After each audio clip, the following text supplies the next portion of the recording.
हाय students, BA, BSc, BCom द्वितीय semester के समस्त छात्र छात्राओं को अनिवार्य विषय के रूप में प्राथमिक चिकित्सा एवं स्वास्थ्य इस सब्जेक्ट को पढ़ना है, जिसका आंसर जो है एग्जाम में बहुविकल्पी टाइप के होते हैं। तो इसी के प्रैक्टिस के लिए आज पहला लेक्चर आप लोग के सामने है। तो चलिए स्टार्ट करते हैं। फर्स्ट प्रैक्टिस सेट प्राथमिक चिकित्सा एवं स्वास्थ्य पर आधारित। मैं हूं Shailendra Gupta. Big learn academy के इस प्लेटफॉर्म पे आपका एक बार फिर स्वागत है। तो पहला क्वेश्चन आपके स्क्रीन पे है। पहला क्वेश्चन है, निम्न में से कौन निश्चेतक औषधि है? निश्चेतक औषधि यानी कि किसी भी शल्य चिकित्सा में बेहोश करने के लिए जिस औषधि का यूज होता है उसको हम निश्चेतक कहते हैं। तो पहला ऑप्शन है ए क्लोरोफॉर्म, बी ईथर, सी इनहेलर और डी ए एंड बी। तो सबसे पहले हम लोग जानते हैं कि निश्चेतक औषधि क्या होता है। तो निश्चेतक जो औषधि है यह शल्य चिकित्सा में जब किसी भी स्थान पे जहां हमें शल्य करना होता है तो वहां पे दर्द ना हो उसके लिए इन दवाइयों या औषधियों का इस्तेमाल किया जाता है। यह मुख्य रूप से संवेदना को कम करने के लिए इनका यूज किया जाता है। यह संवेदना को कम करते हैं, ठीक है। तो यह जो निश्चेतक औषधि है इसका प्रयोग सबसे पहले एक साइंटिस्ट थे विलियम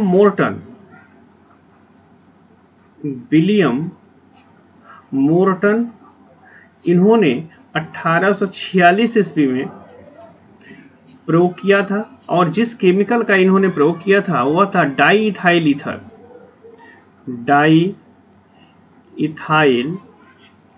ईथर। यह पहला केमिकल है जो निश्चेतक के रूप में प्रयोग किया गया था। इसके बाद 1847 में दूसरे वैज्ञानिक जेम्स सिम्पसन इन्होंने 1847 में एक दूसरे केमिकल का प्रयोग किया जिसको हम क्लोरोफॉर्म बोलते हैं।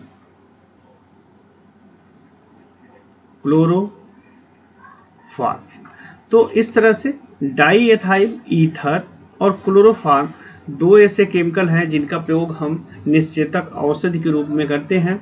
तो इसका सही आंसर होगा क्लोरोफॉर्म और ईथर, इसलिए सही आंसर होगा डी यानी ए एंड बी। तो सही आंसर क्या होगा?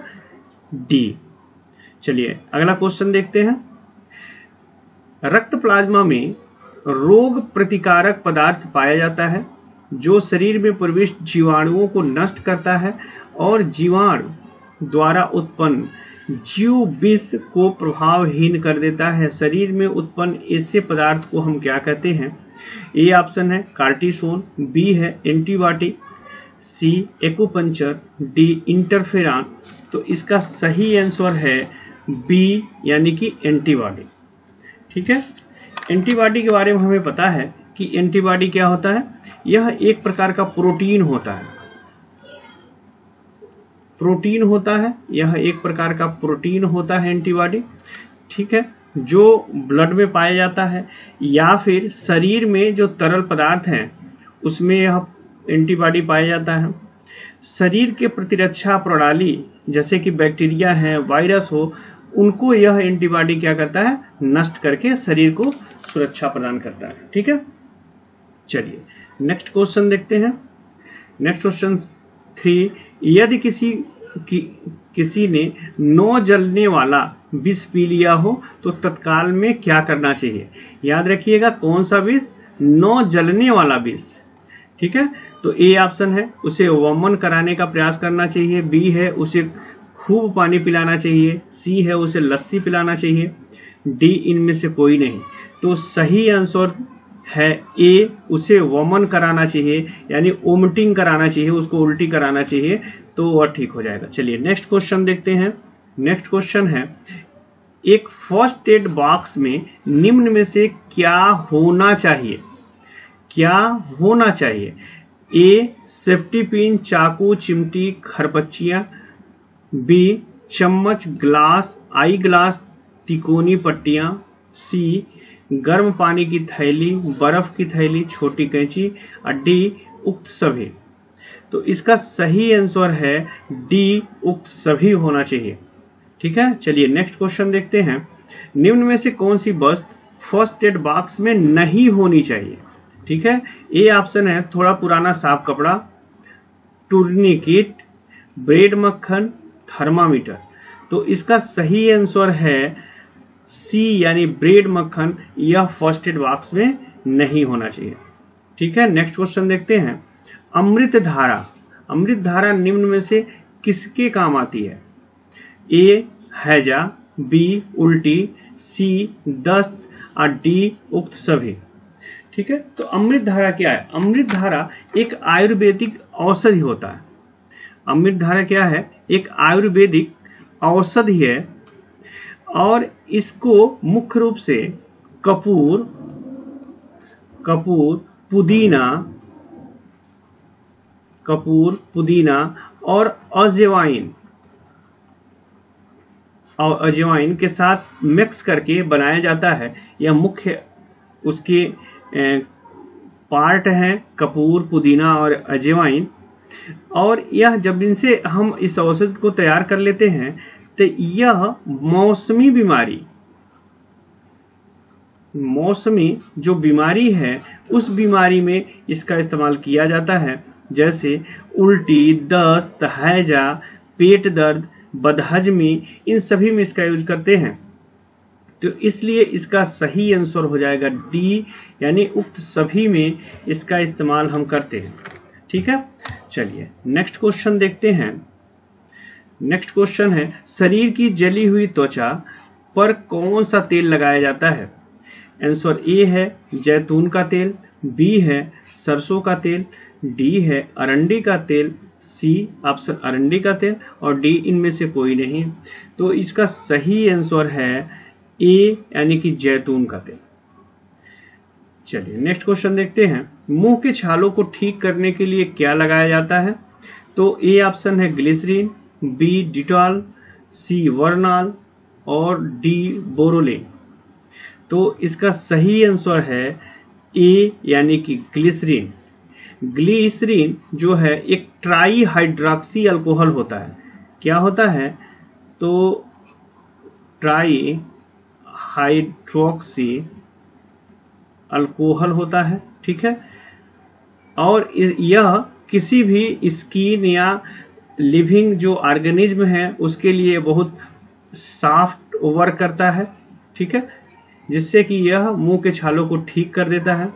वर्नाल हमें पता ही है, वर्नाल जो होता है यह जले पर लगाया जाता है, जले पे लगाया जाता है।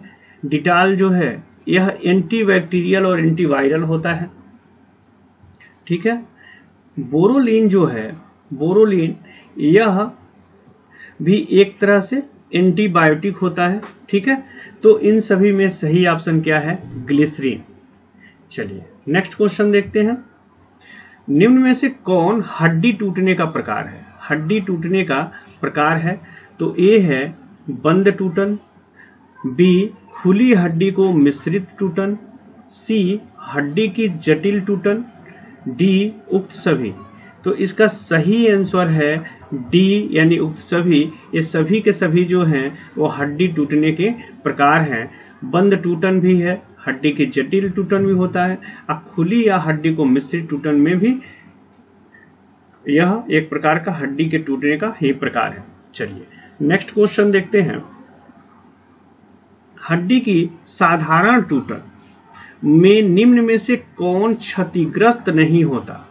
ठीक है, जब साधारण टूटन होता है हड्डी का तो उसमें इसमें से क्या क्षतिग्रस्त नहीं होता है? ए त्वचा, बी मांसपेशियां, सी रक्त वाहिकाएं और डी उक्त सभी। तो 10 का सही आंसर है डी उक्त सभी।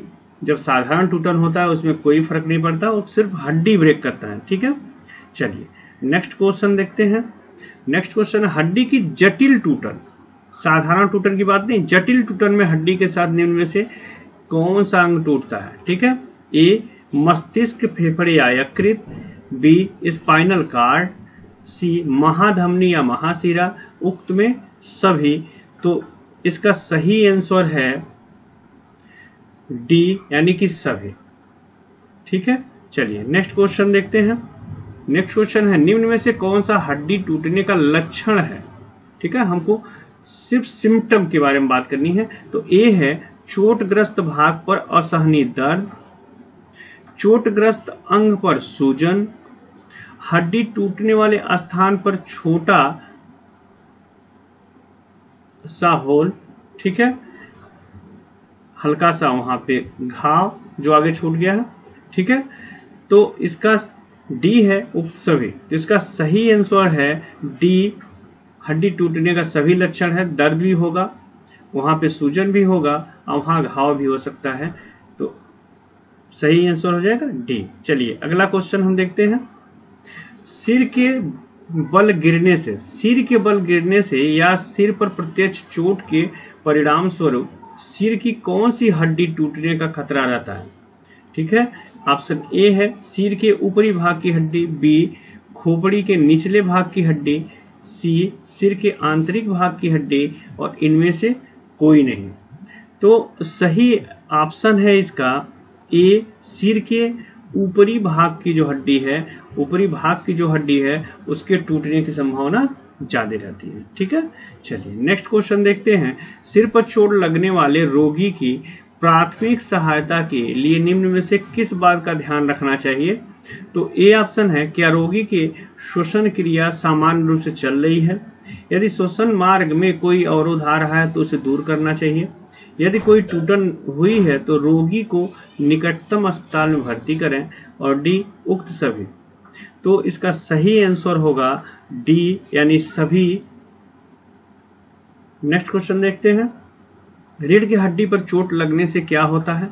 रीढ़ की हड्डी पर चोट लगने से क्या होता है। ए कमर में असहनीय दर्द होगा, बी सीधे खड़े होने में असमर्थता है, सी आघात की स्थिति पैदा होता है और डी उक्त सभी।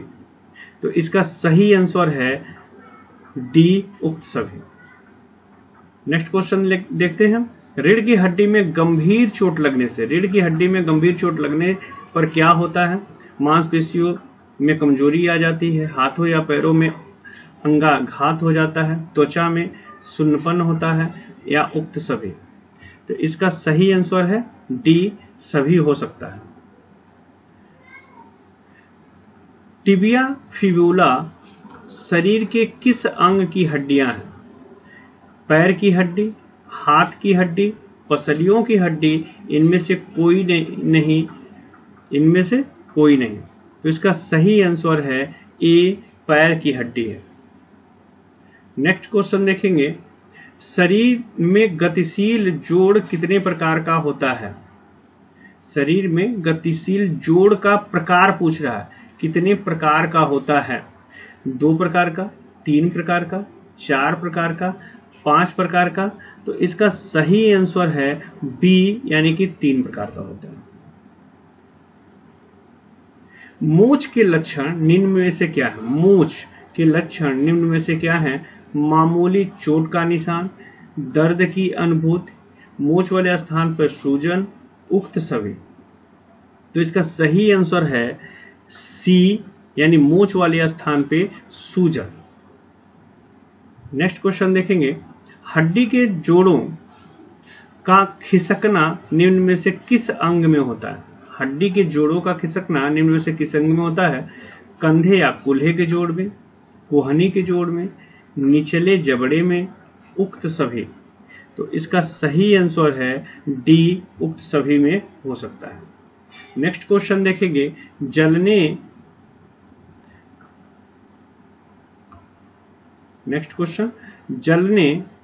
से हुए घाव पर रुई रखने से पहले क्या करना चाहिए।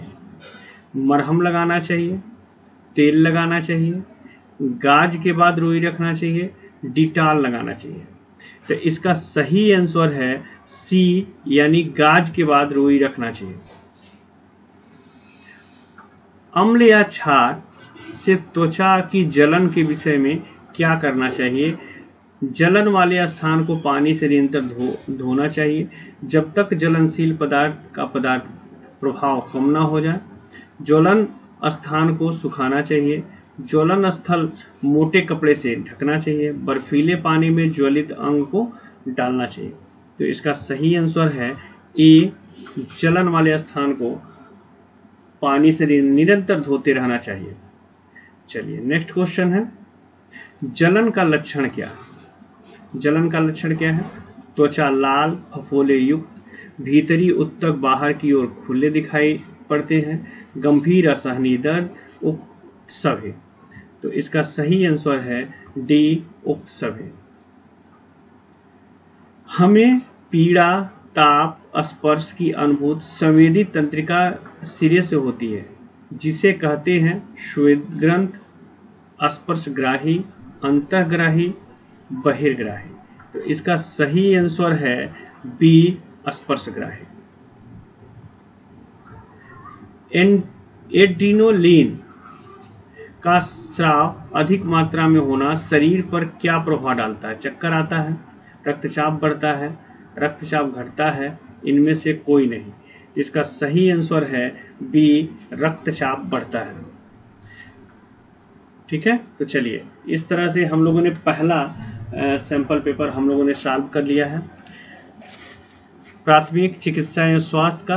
अगले वीडियो में हम लोग कुछ और महत्वपूर्ण और अच्छे क्वेश्चन लेके आएंगे। तब तक के लिए आप सभी को बाय।